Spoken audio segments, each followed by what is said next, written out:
Halo pemirsa, apa kabar? Kita jumpa lagi dalam Dialog Podcast DPRD Provinsi Jawa Tengah. Dan hari ini tema yang akan kita bahas, tema yang spesial, yaitu terkait dengan Hari Gizi Nasional atau HGN. Hari Gizi Nasional pemirsa, ini memang sebuah momentum ya untuk meningkatkan kesadaran masyarakat akan pentingnya makan makanan bergizi. Namun, masih ada sejumlah permasalahan di Jawa Tengah terkait masalah gizi. Salah satunya mungkin adalah tentang stunting ya Ibu ya. Baik, nanti kita akan bahas bersama dengan 3 narasumber kita, tapi Anda juga bisa mendengarkan di Radio Jatayu FM Semarang, kemudian Radio Thomson Brebes, dan juga Anda dapat menyaksikan di Kompas TV Jawa Tengah. Bersama saya Septiana Devi dan juga 3 narasumber yang sudah hadir bersama kami pada hari ini. Yang pertama saya akan sapa Ibu Dr. Messi Widyastuti Mars, Ketua Komisi DPRD Provinsi Jawa Tengah. Bu Messi, selamat pagi. Selamat pagi. Selamat pagi, sehat ya Ibu ya? Amin. Di tengah cuaca tidak menentu, harus makan gizi seimbang biar selalu sehat. Bukan itu saja, suasana politik yang tidak nyaman. Oh, harus butuh makan banyak ya Bu ya, agar bisa menghadapi kenyataan ya. Baik, kemudian di samping saya, kami akan sapa Kepala Dinas Kesehatan Provinsi Jawa Tengah Ibu Yunita Dias Seminar MSc MSI. Ibu Yunita, selamat pagi, salam sehat. Salam sehat. Sudah sehat, makan bergizi hari ini? Harus dan olahraga. Wah iya, olahraga ya, itu salah satu yang penting juga ya Bu ya. Selain makan makanan bergizi, olahraga juga penting. Nah, kita akan bahas bersama dengan ahli gizi juga. Ada Ibu Nadea Alisyana Hindarta SGZ MGZ, dosen Prodi S1 Gizi Fakultas Kedokteran Universitas Diponegoro. Bu Dea, selamat pagi. Selamat pagi Mbak Devi. Iya, terlihat ya kalau makan makanan bergizi cerah ya dan cerah ya. Baik, kita akan bahas ini terkait dengan Hari Gizi Nasional, tapi kita coba kulik dulu sebetulnya permasalahan gizi di Jawa Tengah ini apa saja, Ibu Yunita? Ya, sebetulnya kalau masalah gizi, terutama pada balita ya, kita bicara balita, itu kalau stunting, stunted sebetulnya, stunted dengan stunting itu beda ya Mbak ya. Stunted itu pendek dan sangat pendek, tapi kalau stunting sudah ada kelainan kognitif. Nah, kemudian ada wasting, kemudian ada gizi buruk, ya. Kemudian juga ada food filtering. Kalau itu 2 kali penimbangan mereka tidak naik berat badan. Nah, hal-hal seperti ini menjadi persoalan di Jawa Tengah. Dari populasi balita yang 2 juta sekian itu 2,26%-nya ada masalah gizi. Nah, ini menjadi perhatian penting. Juga ada obesitas loh. Jadi selain kurang gizi ada obesitas juga ya. Ini juga perlu menjadi perhatian karena konsumsi makanan yang tidak sehat itu juga menyebabkan anak-anak bisa obesitas. Gitu. Jadi sebetulnya permasalahan gizi banyak sekali. Penanganannya apa saja nanti ya Ibu ya, kita akan bahas lebih lanjut. Tapi kita ke Dr. Messi terlebih dahulu. Dokter, terkait dengan masalah gizi pada balita, sebetulnya balita itu harus diberikan gizi yang seperti apa sih Dok, agar mereka bisa tumbuh dengan baik, tidak stunting, tidak juga obesitas? Sesuai dengan ahli gizi, kita harus makan dengan isi piringku yang sesuai dengan umurnya masing-masing. Dan balita yang di 6 bulan pertama memang seharusnya pakai ASI eksklusif. Jadi ASI saja, kecuali memang ASInya tidak keluar. Harus dengan makanan yang tambahan untuk substitusi gizi susu yang tidak keluar dari ASI, yang tidak keluar dari ibunya. Setelah 6 bulan sampai ke 23 bulan itu juga harus ada makanan tambahan yang bergizi supaya anak ini tidak menjadi kekurangan gizi sampai sesuai dengan ada stunting, ada obesitas dan lain sebagainya. Jadi itu harus diperhatikan dan masyarakat harus tahu, karena masalah gizi ini bukan saja tergantung dari pemerintah, tetapi masyarakat itu sendiri harus ikut care, ikut membantu kegiatan ini supaya anaknya juga bisa tumbuh kembang dengan baik. Dan awalnya dimulai dari keluarga ya. Sesuai dengan tema HGN ke-65 adalah pilih makanan bergizi untuk keluarga sehat. Nah, realnya di lapangan, keluarga-keluarga apakah sudah menyediakan makanan bergizi sehat di rumahnya Bu Dea? Itu pertanyaan. Baik Mbak Devi. Jadi memang sesuai dengan realita di lapang ya Mbak Devi ya. Tidak semua keluarga itu sudah memberikan makanan-makanan bergizi di dalam keluarganya, seperti itu. Oleh karena itu dengan adanya tema HGN memilih makanan bergizi untuk keluarga yang sehat itu menjadi suatu topik yang tepat menurut saya, yang mana ketika memang suatu keluarga utamanya bagi orang tua yang memiliki tugas untuk menyediakan makanan di tingkat keluarga tersebut itu perlu terpapar edukasi bagaimana memilih makanan yang tepat, bagaimana implementasinya, dengan harapan memang terbentuk kebiasaan mengkonsumsi makanan yang bergizi, kemudian nanti dampaknya terbentuk keluarga yang sehat, dalam arti anggota keluarga yang sehat seperti itu. Makan bergizi selalu enak nggak sih, Bu Dea? Oke. Untuk makanan bergizi sendiri itu selalu enak, Mbak Devi, asal pengolahannya tahu. Jadi selain tahu makanan bergizi, tapi kita juga bisa memperkaya dengan teknik pengolahan yang tepat biar menambah cita rasa. Karena makanan bergizi itu enak, nggak semuanya makanan yang sehat-sehat itu makanan yang nggak enak ya, Bu ya. Tergantung pengolahannya. Karena kan pikirannya adalah yang enak-enak adalah ultra processed food seperti itu ya. Yang lebih mudah sekali orang tua mengolahnya instan ya. Apalagi ibu-ibu yang bekerja pengen gampangnya aja gitu ya. Males. Saya jadi takut malah dimarahin sama Bu Yunita. Oke, tapi kalau dari kota kabupaten yang ada di Jawa Tengah yang paling banyak permasalahan gizinya di mana? Ya, ini ada 3 kabupaten kebetulan ya kalau bicara masalah gizi stunting khususnya ya. Itu adalah Wonosobo, Pekalongan, Kabupaten dan Kota Pekalongan untuk hasil survei tahun 2023. Nanti akan ada rilis nih nanti 2024, nanti mungkin sekitar bulan Maret. Nanti Jawa Tengah seperti apa gambarannya. Harapannya sih masalah gizi ini sudah bisa tertangani walaupun turunnya mungkin tidak tinggi gitu ya, tapi harusnya turun gitu, karena kita upaya untuk melakukan itu. Sekali lagi tadi kalau bicara tentang HGN ini karena berkaitan dengan makan bergizi itu atau yang sehat itu memang harus dibudayakan.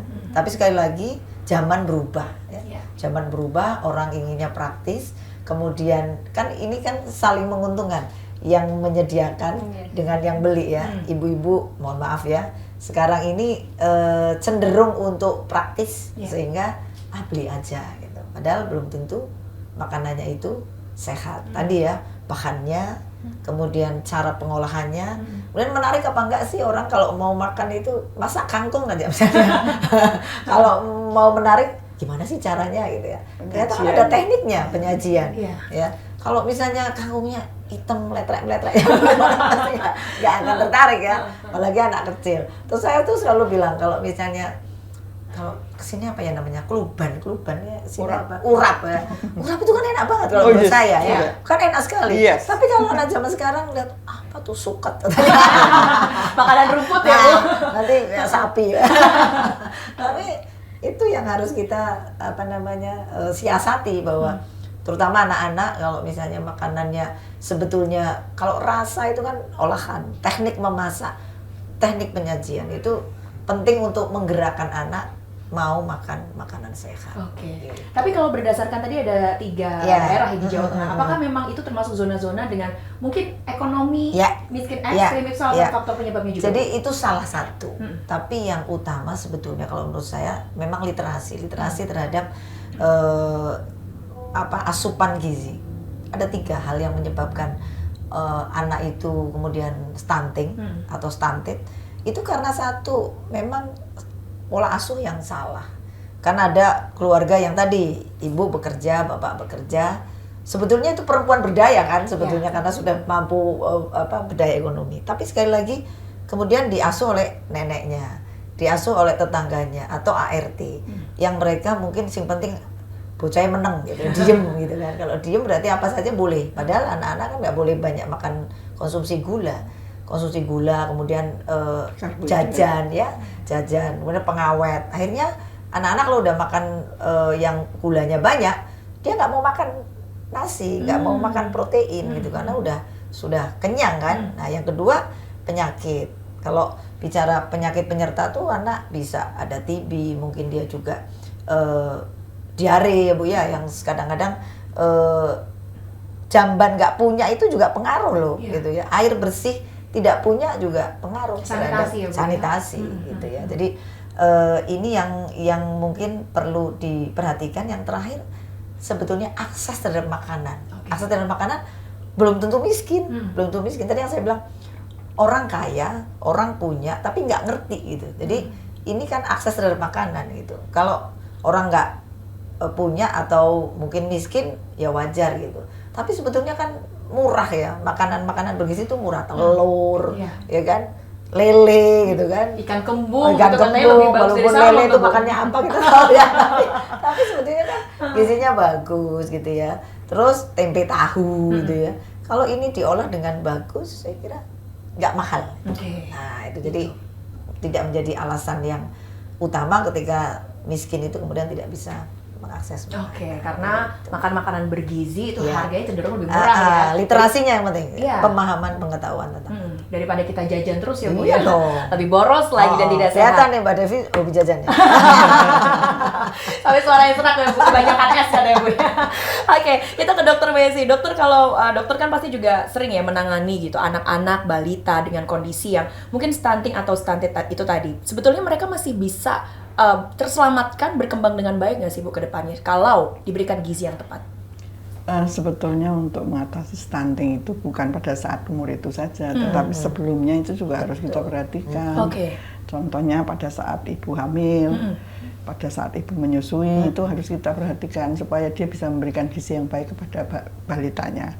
Jadi penanganan stunting ini tidak cukup pada saat dia sudah lahir saja, tetapi sebelumnya itu juga perlu. Sekarang memang banyak Bu Yunita mengadakan kegiatan untuk pemberian tablet besi kepada anak calon pengantin, bahkan anak SMA itu juga udah diberikan supaya dia tidak anemi, karena banyak juga sih anak-anak yang menikah dengan keadaan anemi, apalagi sekarang itu ada tren bahwa yang gemuk itu jelek, maunya yang ramping seperti Bu Yunita. Ya, sehingga mereka cenderung makannya itu tidak teratur dan makannya cimol, ya, seblak ya Bu ya, seblak, cilok, cilok, Dulu saya nggak tahu cilok tuh. Nah, itu juga harus dikerjakan dan itu sudah dikerjakan oleh Dinas Provinsi Jawa Tengah melalui Dinas Kabupaten sampai ke Puskesmas, dan di Puskesmas juga ada petugas gizi. Jadi memang untuk mengatasi stunting itu memang tadi udah disebutkan banyak hal yang mempengaruhi, tapi ada hal-hal yang penting yang diperhatikan, yaitu pada saat hamil, pada saat ibu menyusui, dan pada saat anak itu 1000 hari pertama kehidupan itu juga diperhatikan supaya dia mendapatkan asupan yang benar sehingga tidak menjadi stunting.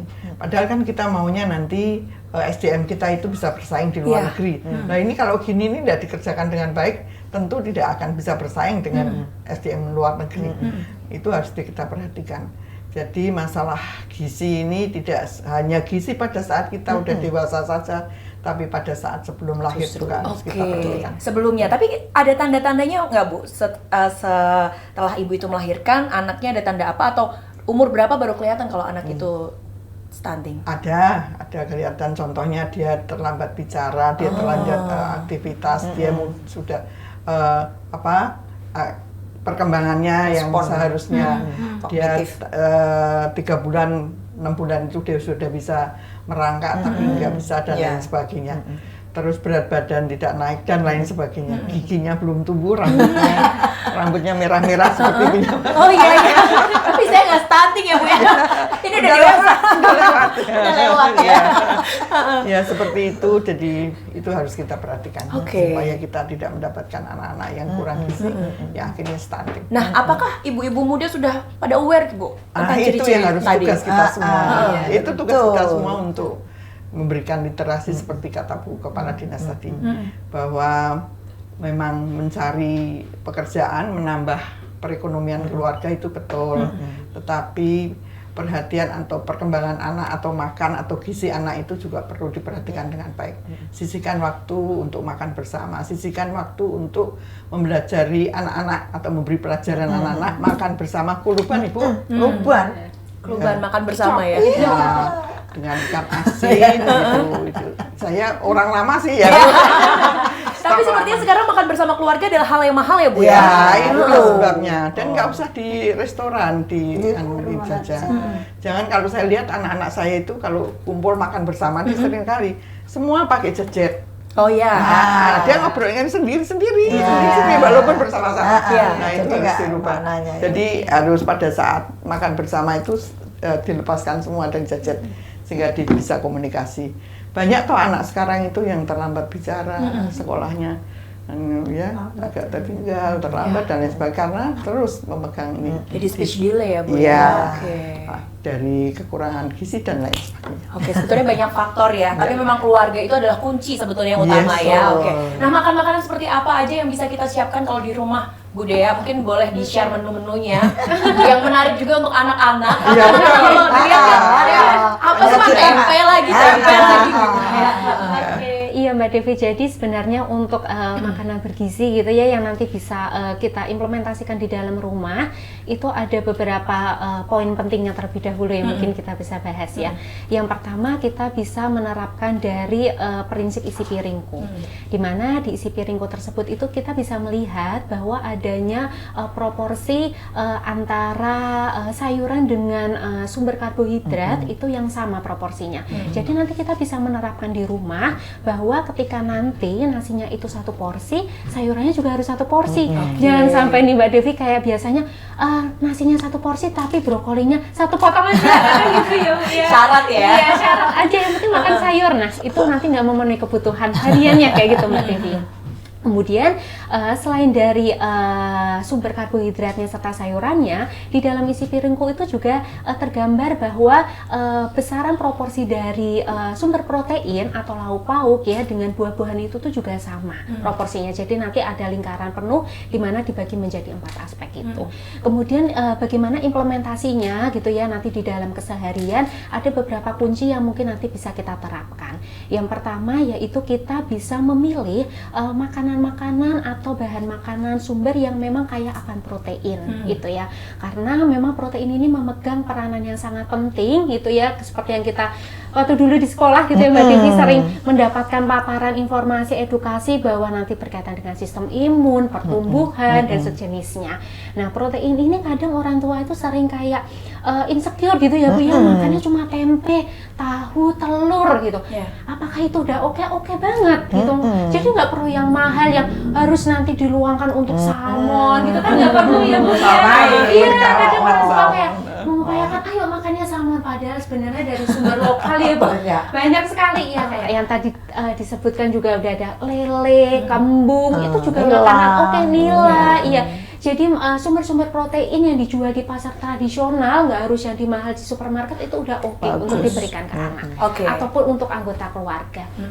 Tapi kalau dari pemerintah Provinsi Jawa Tengah khususnya dari Dinas Kesehatan sudah memberikan apa saja Bu untuk anak-anak khususnya balita? Jadi kalau tadi kita bicara penyebab ya, penyebabnya yang tadi. Kalau miskin ekstrim itu berarti kaitannya dengan dinas-dinas lain, OPD yang lain. Tapi kalau bicara konsumsi, dengan Komisi E aja kita melakukan kegiatan-kegiatan edukasi kepada masyarakat. Dari mulai anak SMA juga kita kasih tahu, ibu hamil, kemudian di posyandu, itu kegiatan-kegiatan sifatnya edukasi gizi itu kita lakukan secara rutin. Itu yang pertama. Yang kedua, kita memang memberikan bantuan melalui Komisi E Bu Messi. Tahun 2024 itu memberikan 186 miliar untuk 35 kabupaten kota untuk membantu PMT.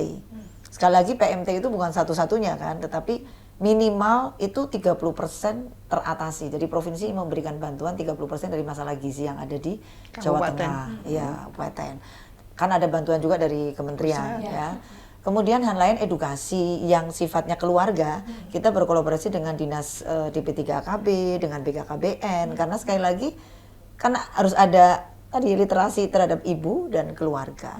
Jadi ini yang harus kita lakukan adalah gimana caranya anak-anak paham, ibunya juga paham, suami dalam hal ini sebagai kepala keluarga juga paham ya, bahwa ibu bekerja itu tidak berarti tadi melupakan kewajiban untuk ngurus anak-anaknya. Kan keluarga zaman dulu ya Bu Messi, anaknya banyak, tapi orang tua tuh menyediakan makanan jam 4 pagi udah bangun supaya anak-anak sarapan, supaya anak-anak itu konsumsi makanannya terjaga. Walaupun memang nggak ada uang untuk jajan, harus dibagi-bagi ya. Nggak ada, tapi orang tua menyediakan gitu. Walaupun ya sederhana ya, tapi memenuhi menurut saya. Telur zaman dulu bagi berapa? Bagi-bagi. Masak bagi kita kecil ya Bu ya. Telurnya memang tidak ada.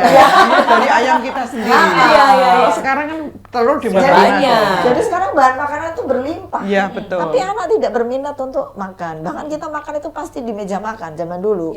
Nggak ada kita makan di nggak ada. Di kamar itu. sendiri Nggak ada. gitu ya. Zaman dulu kita mesti makan di meja makan, kemudian sambil ketemu makan ya. Walaupun makanannya sederhana ya, tapi itu tadi. Terus bergerak. Nah, ini olahraga, Mbak. Ini Mager, penting loh. mager. Bu Messi itu sudah berapa usianya? Hari ini saya 5.000 langkah. 5.000 Wah, langkah. luar biasa. Itu minimal, belum berenangnya. Hebat nggak? Nah, Belum. kita kan mesti meniru kayak gitu. Nah, anak sekarang mager. Mager. Aduh, pegang gadget udah mumet ya sampai malam. nggak Makanya tahu. banyak remaja jompo sekarang. Nah, itu penting. Walaupun anak-anak tadi ya, masih anak-anak, tapi kita kan bicaranya sampai anak usia sekolah itu kan juga harus menjadi perhatian. Termasuk ibu-ibu sekarang ASI eksklusif ya, Bu. Ya. Itu jarang Sampai 6 memberikan dengan berbagai alasan. Padahal zaman dulu kan mesti orang tua mewajibkan ya. Walaupun dulu memang ada yang keliru tuh. Misalnya anaknya kelihatan kurus udah dikasih aja pisang zaman dulu supaya kan nggak boleh sebetulnya. Dan pada usia 6 bulan itu sebetulnya anak tuh kan belum mengenal rasa. Harusnya dikenalkan rasa-rasa yang bagus tadi. Buah ya. Kalau 6 bulan pertama kan hanya ASI. Nggak boleh diberikan susu kecuali memang tadi produksinya Nggak bisa. memang tidak Ya. bisa. Kan ada, memang ada. Aku. Ada ya. 3 hari. Tapi itu kan sebetulnya tidak banyak ya Bu ya, Iya. walaupun ada.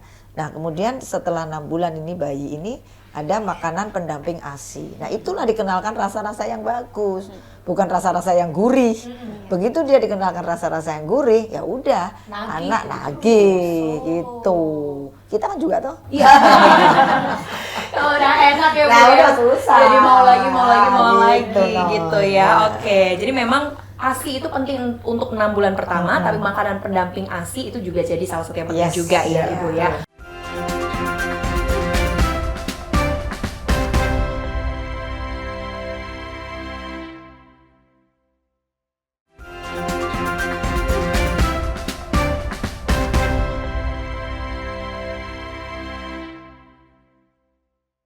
Oke, ini kalau berbicara tentang makanan pendamping ASI, ini menunya gimana Bu? Setiap hari orang tua harus sekreatif apa untuk bisa menciptakan masakan nikmat untuk anaknya? Saya bukan ahli gizi, tapi dari pengalaman saya. Betul. Begitu makanan tambahan itu dari karbohidrat itu saya nasinya itu saya bukan masak sendiri enggak. Saya ambil nasi yang saya masak untuk saya, sebagian kecil 2 sendok. Saya tambah air, saya tambah ati, saya tambah sayuran gitu.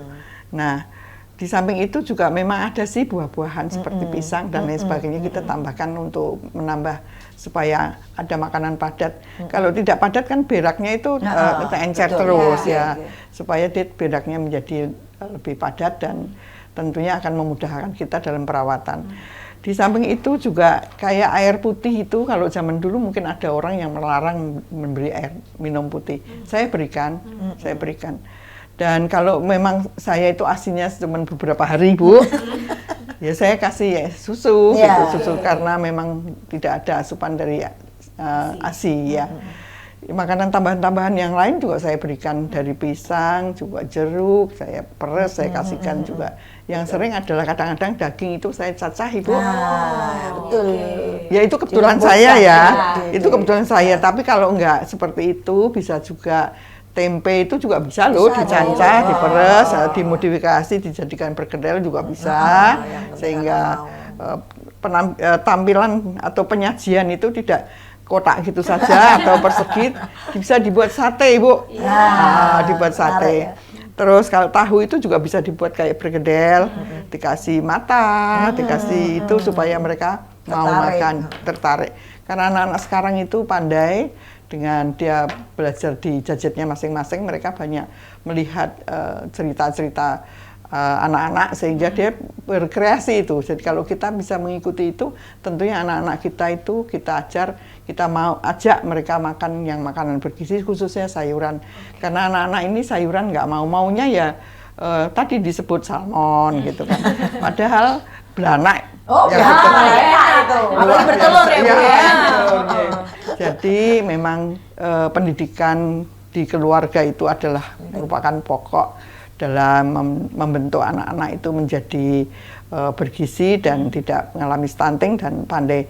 Cuman masalahnya begini, ini pengalaman tapi saya nggak berani terlalu intervensi kepada cucu. Ya, itu yang Beda ya Bu ya, anak sendiri dan cucu. beda. Kalau anak saya nggak mau makan atau anak saya kurang baik kelakuannya atau udah dikasih tahu jangan lewat situ, nanti jatuh, dia masih ngeyel di situ juga. Ya saya pukul. Ya, zaman dulu boleh ya. Ya, sekarang anak-anak nggak, saya apalagi mukul cucu nggak berani. Jadi memang pendidikan dalam keluarga itu untuk makanan bergizi itu sangat-sangat penting. Ya, anak-anak itu sekarang kalau yang satu itu maunya makan mie terus. Kalau yang satu makannya hebat, cucu saya hanya 2. Yang satu mie, tapi ya kita support ada dagingnya gitu. Terus ya, nanti kalau saya beli mie ya saya kasih dagingnya yang agak banyak. Gitu. Itu pengalaman. Realita ya Bu ya, lapangan ya. Iya, kadang memang tidak seindah teori-teori ya Bu ya. Ya betul. Banyak faktornya. Gitu. Oke, baik. Memang perlu pendidikan di dalam keluarga. Pendidikan di dalam keluarga ya. Oke, nah berbicara tentang tadi protein hewani dan nabati. Sebetulnya bagusan yang mana Bu Dea? Kalau ngomong nabati kan ya kita bisa murah-murah gitu ya. Kalau hewani kan lebih pricey, daging salah satunya. Oke, baik Mbak Devi. Jadi kalau dibilang bagusan yang mana itu tidak bisa Dua-duanya dibandingkan. bagus. Iya, semuanya bagus. Itu dua-duanya bagus karena memang dari masing-masing protein hewani ataupun nabati mereka itu mengandung kalau di gizi itu ada istilahnya adalah asam amino. Jadi asam amino itu merupakan partikel terkecil dari protein gitu ya. Karena protein hewani pasti mengandung protein, kemudian baik protein nabati juga mengandung protein. Nah, mereka masing-masing dari protein hewani dan nabati ini itu memiliki kandungan asam amino yang berbeda-beda seperti itu. Jadi memang disarankan untuk bisa mengkonsumsi keduanya Mbak Devi karena harapannya semakin banyak kita mengkonsumsi beragam, tentu nanti asam amino yang masuk ke dalam tubuh kita berbagai macam jenis proteinnya juga akan semakin lengkap. Seperti itu. Nah ini kemarin sempat ada yang viral juga ya, keluarga hijau, keluarga nabati. Anak-anak mereka sudah dipaksa untuk menjadi vegan gitu. Nah ini seperti apa efeknya untuk tumbuh kembang anak seperti apa Bu Dea? Oke, nah kalau ini mungkin ada beberapa pendapat ya Mbak Devi, tapi kalau menurut saya sendiri ada beberapa jenis asam amino itu yang tidak tersedia di dalam sayuran. Ya, sayuran. Protein, Ya, iya, betul. oke. Di dalam protein nabatinya. Tetap harus ada. Betul, ya. Atau tidak hanya dari aspek proteinnya, bahkan ada beberapa zat gizi lain itu yang tidak bisa atau tidak tersedia di dalam protein nabatinya. Seperti itu dan adanya di protein hewani. Jadi menurut saya di dalam tumbuh kembang, proses tumbuh kembang anak yang memang begitu pesat dan membutuhkan protein yang banyak, itu alangkah baiknya untuk mengarahkan gaya hidup yang hijau tadi ya, itu yang vegetarian itu untuk ditunda terlebih dahulu karena memang ada masa-masa Tambahin kali. Iya. Ditambah. Oke, ditambahkan. Iya. Ditambahi yang protein hewani. Iya. Tetap. Oh iya, itu juga bisa seperti itu. Jadi tetap ada asupan dari protein Protein hewani hewani. seperti Betul. itu. Iya. Jadi orang tua jangan egois juga ya. Iya. Orang tuanya Kalau yang vegan, tua apa-apa. anaknya vegan Iya. juga gitu ya. Iya, Oke, jadi itu butuh waktu sebetulnya ya. Iya. Jadi ini ternyata penting ya. Efeknya apa sih kalau kurang protein Bu Dea? Wah, banyak sekali. Salah satunya yang Pertumbuhan otak. kemudian dari fisiknya pun itu nanti ke arah stunted juga bisa. Kemudian nanti berkaitan dengan sistem imunnya, jadi anaknya rentan untuk mengalami infeksi, betul ya Dok ya. Karena nanti infeksi pada anak itu nanti contohnya seperti diare. Apabila terjadinya dalam jangka waktu yang panjang, itu nanti bisa mempengaruhi pertumbuhannya Mbak Devi. Gitu. Ya, jadi memang pertumbuhan dan perkembangannya nanti bisa tidak sesuai dengan teman-temannya atau tidak sesuai dengan usianya. Oke, nanti di sekolah paling mikirnya lama gitu-gitu. Efek dari bisa ya. Lemot. Oke, tapi berbicara tentang sekolah sekarang kan ada MBG Bu, ya kan? Sekarang ada makan bergizi gratis. Itu kemarin berdasarkan testimoni anak-anak teman saya ya, disisi-sisiin Bu sayurnya. Bosen gitu, makanya ketemu kacang panjang gitu kan. Ini gimana Bu program makan bergizi gratis menurut Bu Yunita? Iya, jadi ini kan program pemerintah Prabowo Gibran. Sebetulnya kalau dari apa yang disampaikan, ada penelitian di beberapa negara yang sudah melakukan itu, ternyata memang satu meningkatkan presensi, jadi anak jarang yang bolos. Yang kedua, ketika dia konsumsinya baik, harapannya prestasinya baik.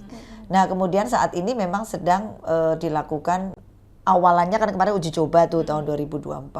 Saat ini sudah dilakukan di 27 titik di Jawa Tengah. Nanti akhir tahun ini ada 76 titik rencananya dari Badan Gizi Nasional. Karena ini memang leadingnya Badan Gizi Nasional. Kami dari Dinas Kesehatan, kemudian dari Dinas Pendidikan, dari DP3AKB, dari dinas-dinas lain itu hanya support pada saat pelaksanaan makan bergizi gratis ini. Jadi contoh begini, kami dari Dinas Kesehatan misalnya ada dapur yang ditunjuk untuk mengolah, kita memastikan ada nggak sertifikat layak higien sanitasinya gitu kan. Kemudian kalau misalnya, ya semoga tidak terjadi ya, kemarin memang ada kejadian di Sukoharjo keracunan, ya kita juga harus melakukan penanganan. Tapi pada prinsipnya pemerintah ingin ya sebetulnya memastikan mereka itu mendapatkan asupan gizi yang baik. Kemudian anak tuh nggak jajan tuh loh, jajan sembarang. Kemudian kalau saya melihat kalau esensinya seharusnya adalah gerakan untuk kembali ke meja makan. Jadi makan tuh bareng gitu ya, terus jadi semangat. Terutama balita sebetulnya kalau prasekolah itu kalau makan bareng itu biasanya senang. Sebenarnya itu aja sih. Nah saat ini memang ada yang kalau yang sekolah mungkin sekolah yang swasta ya terutama ya yang sudah makanannya mungkin baik gitu. Kalau kemudian diberikan makanan yang mungkin menurut mereka kok ini ya gitu. Jadi itu berbeda. Tapi kalau yang di desa di daerah yang mungkin perifer itu mereka ya sangat senang gitu. Jadi memang ini masih dalam proses evaluasi kan seperti apa minat anak-anak terhadap makanan yang disediakan gitu non. Jadi kadang ada yang anak nggak suka dikasih ke temannya malah temannya obesitas gitu ya. Jangan ya karena itu ngomongnya satu anak satu ya. Dan dari itu kalorinya berapa? Harapannya dimakan. Iya itu ya tuh dimarahin Bu Yunita. Harus dimakan ya adik-adik ya. Harus Jadi, dimakan harus habis. Dimakan nggak boleh pilih-pilih makanan ya. Nah berbicara tentang pilih-pilih makanan juga nih Bu. Gimana kalau anak-anak tuh picky Bu? Kan dimulai dari keluarga ya. Picky eater, terlalu pemilih. Iya. Sebetulnya ya MBG ini sebetulnya ya memang belum rapi betul ya. Masih banyak kekurangan, masih banyak hal yang harus diperbaiki dan belum semua tempat bisa menyiapkan makanan yang seperti yang diharapkan. Masih ada yang belatungan, masih ada yang basi, masih ada yang keracunan gitu kan. Ada lagi yang tidak sesuai jumlahnya, anaknya 500 dikirimnya cuma 300 gitu kan. Jadi masih dalam ya moga-moga makin lama makin baik, penyajiannya juga makin baik dan bahan yang dipakai itu juga baik gitu ya. Dan moga-moga juga bahan yang dipakai itu juga karena ingin meningkatkan juga sih pendapatan warga lokal, jadi bahan-bahan yang di lokal itu bisa dipakai juga. Tentunya dibutuhkan kreativitas dari pengelola atau yang masak itu supaya anak-anak seperti yang kita omongkan tadi menarik sehingga dia mau makan khususnya sayur. Kalau ayam ya saya lihat itu ayamnya masih gelondongan begitu ya. Gitu-gitu nggak bisa. Bagaimana kalau dicacah gitu. Jadi anak-anak TK ya atau SD yang masih kelas 1 kelas 2 itu khusus itu gampang, mudah dan lebih efisien, lebih lebih babar kali ya kalau orang Jawa bilang ya. Itu bagus tapi kan lebih enak dan dia bisa makan.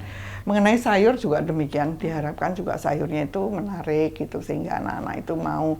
Dan mungkin juga perlu juga diberi contoh pada saat makan itu, mungkin gurunya salah ini khususnya untuk sayur itu.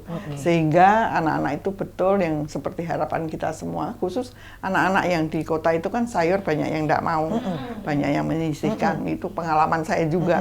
Itu kan bisa diajarin bahwa pada saat sebelum makan itu dikasih tahu ya, sebelum berdoa sebelum berdoa itu dikasih tahu sayur ini penting nak, yuk kita coba bersama-sama supaya anak-anak itu betul-betul seperti keinginan kita semua bahwa makan bergizi itu untuk meningkatkan gizi mereka gitu.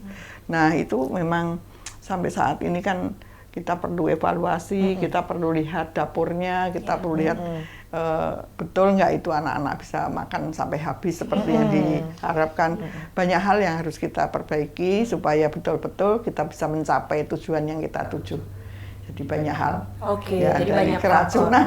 Iya, itu Ya. masih perlu perhatian khusus dan Iya. evaluasi terus-menerus ya. Bu, ya? Apalagi pikiran saya syukur lagi nanti di sekolahan itu ada kalau seandainya dapurnya di sekolahnya ada tempat untuk mencuci tepaknya itu. Stainless steel. Anak-anak yes, ngerti bahwa dia itu harus membantu. Anak-anak sekarang kan nggak ngerti, ngertinya makan di meja udah selesai piringnya taruh aja begitu. Itu jadi nyuci, jadi beres semua rapi. Nanti sampai ke cateringnya yang masak itu dapurnya udah rapi atau tinggal bilas gitu sehingga anak-anak itu bukan saja dididik makan dengan baik, tetapi dengan perilaku yang baik. Oke, jadi sebetulnya itu bisa efeknya tuh Banyak hal yang bisa sekali dikerjakan, asal betul dikerjakan. Asal betul dikerjakan, itu sih PR-nya ya Bu ya sampai sekarang, karena ini juga masih dalam proses ya Bu ya.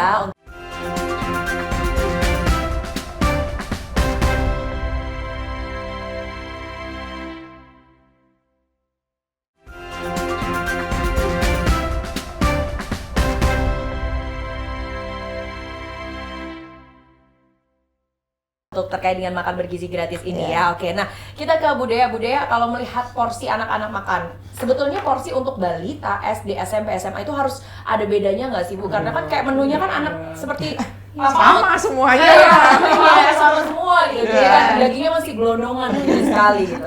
Iya, jadi berdasarkan informasi yang saya dapatkan ya Mbak Devi ya, jadi memang ada pembeda Mbak Devi antara pemberian makanannya nanti di tingkat TK, kemudian nanti di SD. SD pun itu juga ada yang dari SD kelas 1 sampai kelas 3. Iya, 1 sampai kelas 3 itu akan berbeda dengan kelas 3 sampai kelas 6, begitu juga dengan SMP dan SMA. Untuk anak-anak TK, kemudian kelas 1 sampai kelas 3 itu diberikannya sekitar 20 sampai 25% kebutuhan hariannya. Karena ini kan pemberiannya secara massal ya Mbak Devi, jadi tidak bisa kalau di gizi itu ada perhitungan per individu. Kalorinya. Karena ini pemberiannya massal, kita nanti bisa menggunakannya angka kecukupan gizi atau AKG dari situ. Pemberiannya sekitar 20 sampai 25%. Nah, sedangkan untuk anak-anak yang nanti atau SD di usia maksud saya kelas 4 sampai kelas 6, SD kemudian SMP itu diberikannya idealnya adalah 30 sampai 35% Mbak Devi dari AKG-nya tadi, angka kecukupan gizinya. Nah, apabila memang prakteknya di lapang itu masih ada yang disamaratakan. Nah, ini mungkin nanti perlu adanya evaluasi mungkin ya Ibu-ibu ya. Adanya evaluasi secara bersama dari timnya ataupun ada juga bisa masukan dari seperti dari orang tua ataupun dari masyarakat sipil untuk ya agar mencapai tujuannya lah, seperti itu, porsinya sesuai dengan kebutuhan. Karena dikhawatirkannya apabila nanti disamaratakan yang harusnya mendapatkan kecukupan gizinya lebih sedikit, nanti bisa arahnya nanti kelebihan gizi ya Bu ya, jika terus-terusan. Seperti itu. Oke, jadi nanti yang SMA diberikan yang porsinya SMP kurang kenyang gitu ya. Nanti kekurangan gizi. Kekurangan gizi. Oke, baik. Tapi selain itu kan bisakah orang tua sekarang itu mengusahakan bekal? Kalau misalnya di luar makan bergizi gratis, itu kan cuma siang aja ya. Tapi ketika les itu kan perlu juga makan makanan. Penting nggak sih menyediakan bekal untuk anak-anak? Oke, menurut saya itu sangat penting Mbak Devi, karena iya betul, karena memang dengan memberikan bekal itu pasti yang pertama disesuaikan dengan selera anak.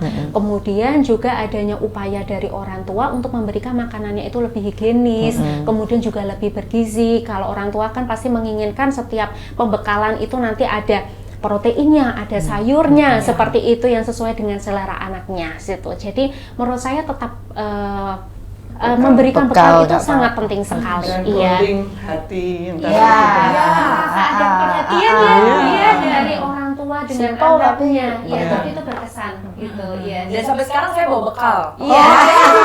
Iya. Itu adalah wujud perhatian ibu saya ke saya. Itu anaknya males ya. Ketahuan ya. Oke, jadi itu bekal salah satu bonding ya Bu ya, ternyata antara ibu dan anak ya. Oke, dampaknya ternyata bisa sampai sana gitu ya. Jadi ini penting juga ya perhatian untuk ibu-ibu agar itu tadi tidak malas ya. Untuk memberikan makan-makanan bergizi kepada anak-anaknya. Nah, kalau berbicara tentang makan makanan bergizi ini kan selalu butuh komitmen ya Ibu ya, agar keberlanjutan ke depannya akan terus ada gitu. Dari Dinas Kesehatan Provinsi Jawa Tengah apa saja yang sudah diberikan Bu? Apakah sering memberikan sosialisasi juga? Amat sangat sering. Jadi tadi ya, kalau bicara tentang komitmen, minat, tapi sekali lagi pengaruh dunia luar dan medsos ini. Coba ya sekarang lihat ibu-ibu tuh goreng tempe status. Itu kan iya. Terus di sini megang anaknya makan belum kelar dia megang handphone. Nah, itu kan sebetulnya apa ya? Hal yang sangat berubah gitu. Hal yang sangat berubah. Nah, ini yang perlu terus kita lakukan edukasi kepada masyarakat tentu dengan banyak kanal.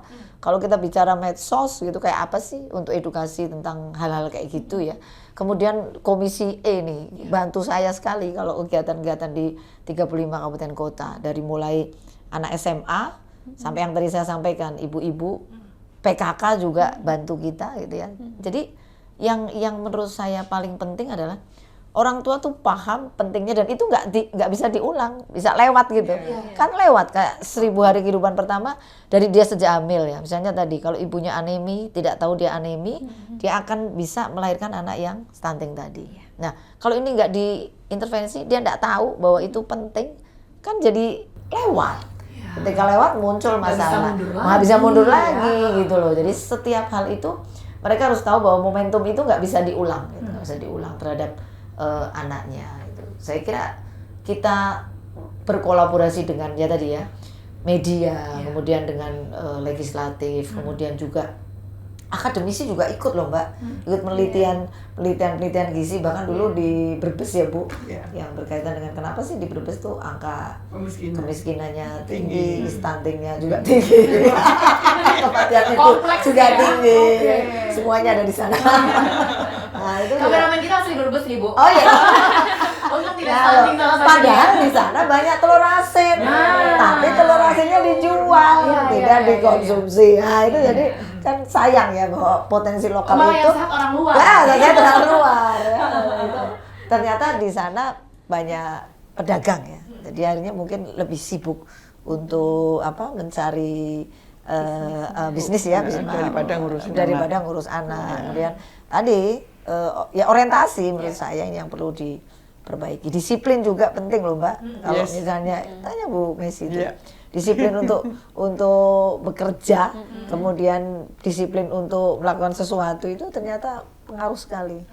Imunisasi, ini tambah nih imunisasi tadi belum disinggung ya. Jadi kaitan dengan ini sebetulnya salah satu imunisasi. Jadi ada penyakit yang dapat dicegah dengan imunisasi. Nah, anak-anak mulai dari bayi lahir sampai dengan dia SD itu imunisasinya kan harus terus tuh, harus lengkap.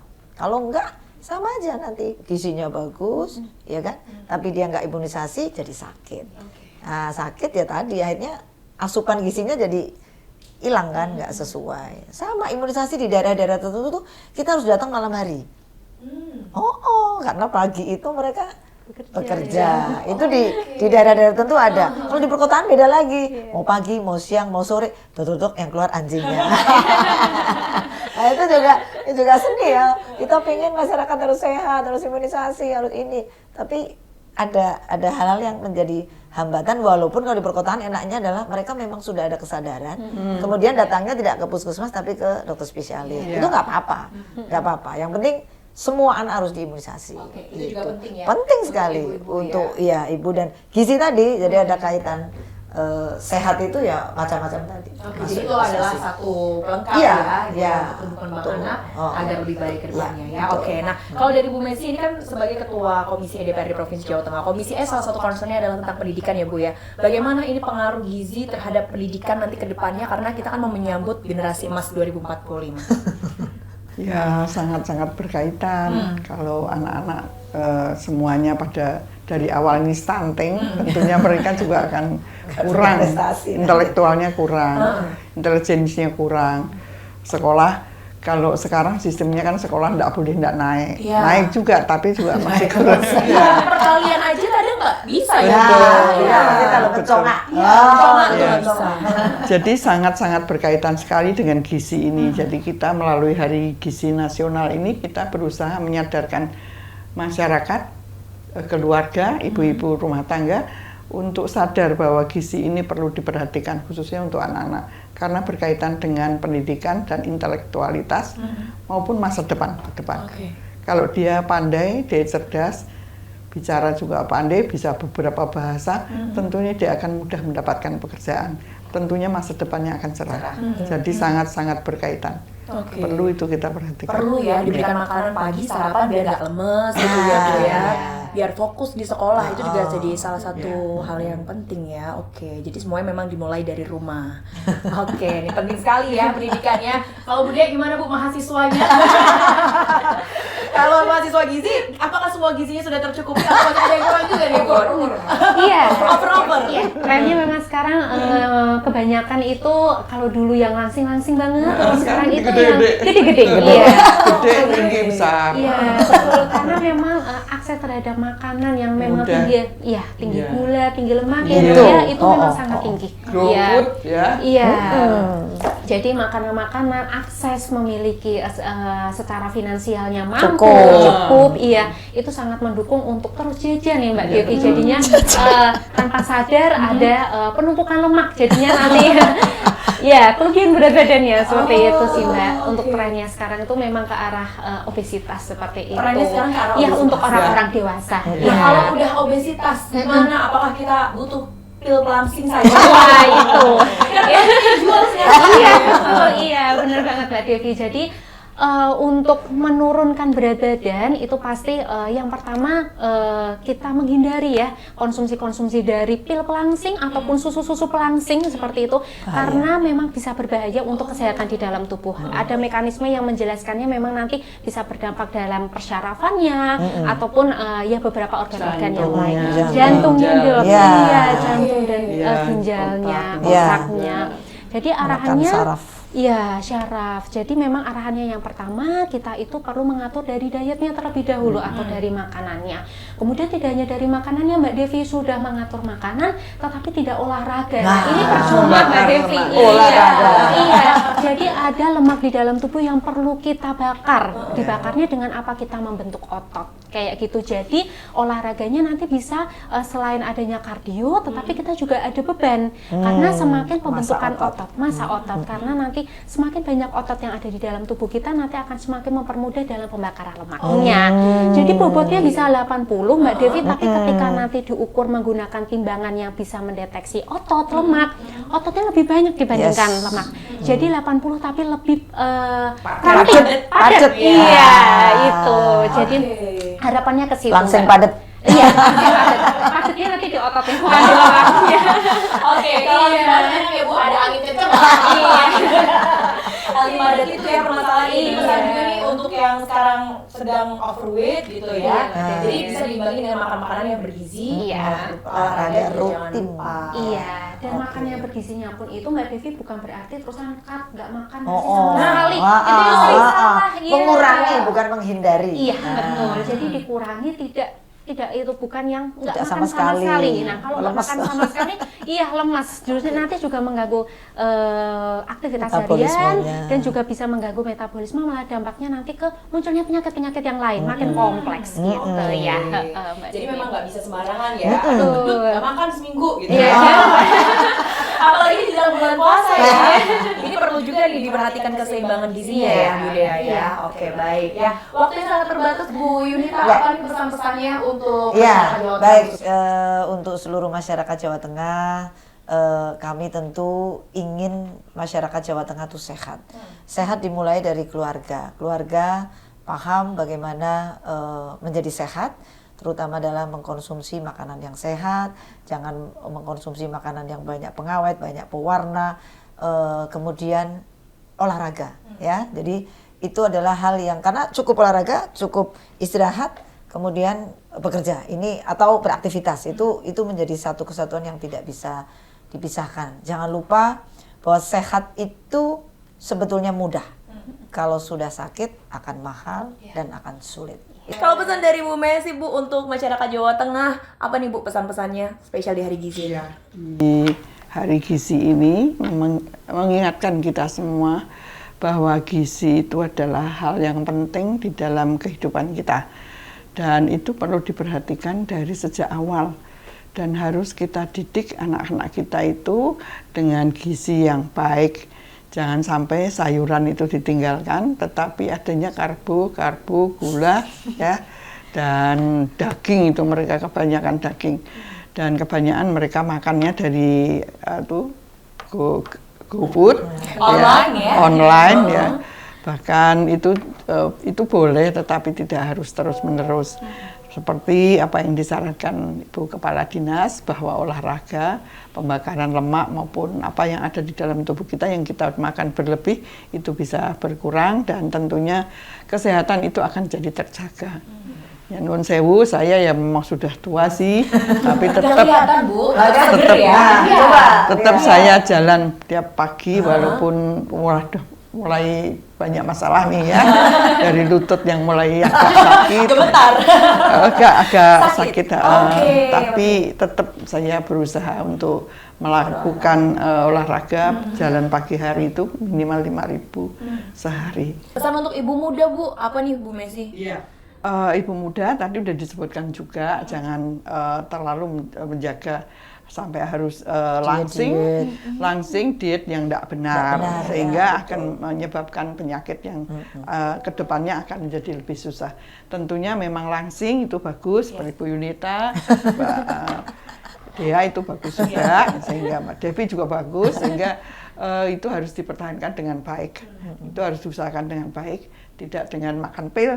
Tetapi dengan olahraga, makan yang sehat supaya ke depan juga sehat. Kan mau semuanya tidak berhenti di sini, masih mau panjang. Ya, amin. Ya, masih pada separuhnya saya ini kan. Itu jadi harus menata hidup dari sekarang mulai dari gizi. Dimulai dari sekarang, mulai dari gizi ya, agar nanti kedepannya nggak ada penyakit-penyakit yang berbahaya ya Bu ya, pengennya kan umur panjang seperti Bu Messi, sehat seger gitu. Terima kasih Bu Messi. Iya betul. Jadi Bu Dea, apa Bu pesan-pesannya terutama nih untuk anak-anak muda, kan mahasiswa Bu Dea juga mendengarkan dan juga mendengarkan. Harapannya untuk anak-anak muda bisa lebih tepat menerapkan dari pola makannya keseharian, kemudian mengurangi konsumsi junk food, kemudian fast food, ultra processed food, seperti itu kita bisa pelan-pelan kita beralih ke makanan-makanan yang lebih ke real food, makan buah, sayur, kalau mau sumber protein pun juga makanan protein yang memang freshnya, ikannya ikan yang utuh, ayamnya ayam yang utuh, bukan dari ultra processed food atau makanan-makanan pengawet, seperti itu. Karena memang harapannya dengan pola makan yang tepat ya dimulai dari dini remaja ini nanti bisa berdampak pada kehidupan yang lebih lebih produktif maksud saya, kemudian nanti bisa terhindar dari berbagai macam penyakit degeneratif. Dan tentunya jangan lupa untuk olahraga ya. Ini pesan untuk diri sendiri juga Mbak Dewi. Kebetulan karena biasanya kalau udah pulang kerja kadang capek gitu ya, kadang jadi malas memang ya, itu testimoni realnya. Tapi ini mengingat untuk diri sendiri memang olahraga itu harus biar nanti tetap sehat ya Bu ya, sehat sampai nanti bisa bertemu dengan cucunya, bisa gendong cucu nanti waktu ya. Amin. Tapi satu lagi permasalahan zaman sekarang anak muda adalah banyak yang PCOS juga karena makanan junk food, fast food itu. Nah, ini gimana ini kalau kebiasaan itu muncul terus? Iya, memang betul sekali dengan makanan tidak tepat itu bisa berdampaknya pada PCOS dan nanti bisa mohon maaf bisa nanti mempersulit dalam hamil dan sejenisnya ya Mbak ya. Iya, jadi salah satu solusinya tentu yang tadi mengurangi makanan-makanan junk food, goreng-gorengan, tepung-tepungan dan memperbanyak olahraganya Mbak Devi. Iya, penting sekali karena memang kombinasi antara olahraga, aktivitas fisik dengan makanan ini adalah kombonya. Ketika bersatu, insya Allah nanti badannya bisa sehat. Amin. Harapannya kita sehat semua ya Bu ya. Termasuk juga anak-anak di Jawa Tengah ini dimulai dari kehidupan 1000 hari pertama sampai mereka akhirnya besar bisa mendapatkan gizi yang cukup dan seimbang ya. Semoga ini juga menyadarkan ibu-ibu yang ada di luar ya agar tidak malas dan memberikan gizi kepada anak-anaknya karena semuanya dimulai dari keluarga yang sehat terlebih dahulu. Terima kasih Bu Yunita, Kepala Dinas Kesehatan Provinsi Jawa Tengah. Salam sehat. Salam sehat, salam super ya. Terima kasih juga Dr. Messi, Ketua Komisi DPRD Provinsi Jawa Tengah. Semoga kita bisa panjang umur seperti dokter. Sehat selalu ya. Amin. Karena Ibu kan juga sering ke dapil ya. Iya, karena disuruh sama Bu Yunita. Karena kolaborasi untuk masyarakat Jawa Tengah ya. Makanya sering ketemu berarti Iya. dengan Bu Messi. Oke, terima kasih Dokter Messi untuk waktunya pagi ini. Setelah ini akan ada banyak aktivitas lagi, semoga lancar untuk harinya ya. Terima kasih Bu Messi. Terima kasih juga untuk Bu Dea, dosen prodi S1 Gizi Fakultas Kedokteran Universitas Diponegoro. Salam buat mahasiswanya. Semoga bisa menjaga kesehatan tubuhnya dan tidak obesitas ya. Amin. Terima kasih juga untuk pemirsa dan juga pendengar podcast kita hari ini, dan kita akhiri untuk edisi podcast DPRD Provinsi Jawa Tengah spesial di Hari Gizi Nasional. Semoga kita bisa sehat semuanya, dimulai dari keluarga yang sehat. Saya Septiana Devi undur diri, sampai jumpa.